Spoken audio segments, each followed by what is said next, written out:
Hello everyone, my name is John. Today I will tell you how to set up uploading data from Helpcrunch to Gmail. This is necessary to automatically transfer new data from Helpcrunch to other systems. For example, in Gmail you can set up a notification to yourself when you receive new data from Helpcrunch, or send emails to clients every time new data is added to Helpcrunch. Now let's move on to the setup.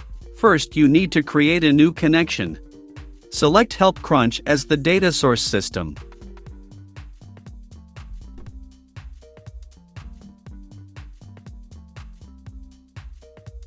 Next, you need to select the Get Contacts New action. At this stage, you need to connect your Helpcrunch account to the ApiX-Drive system. In this window you need to specify the API key. To get it, go to your personal Helpcrunch account. Next, go to Settings in the Developers section to the Public API tab. Copy the API key and paste it into the appropriate field in the ApiX-Drive system.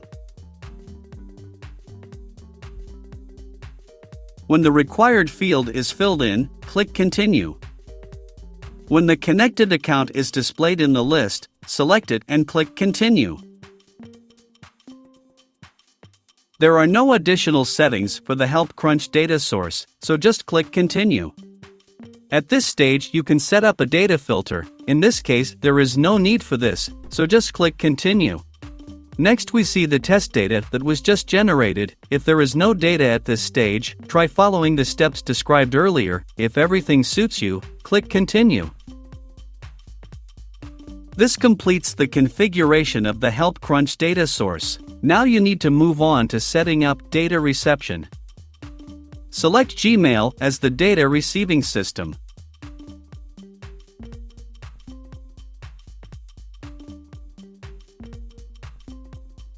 Next you need to select the Send Email action.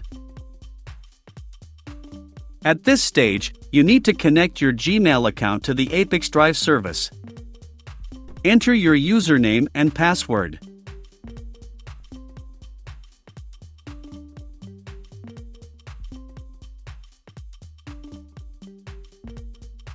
Give your permission to ApiX-Drive to work with your account. When the connected account appears in the list, select it and click Continue. Next you need to fill in the fields with variables from Helpcrunch. In order to assign a variable, click on the field in which you need to transfer data and select the required variable from the drop-down list.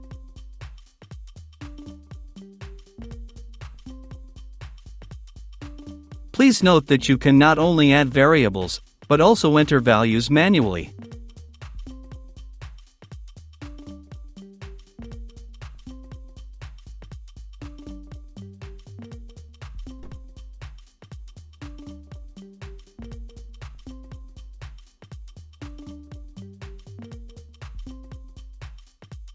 To go to the next line, press Enter.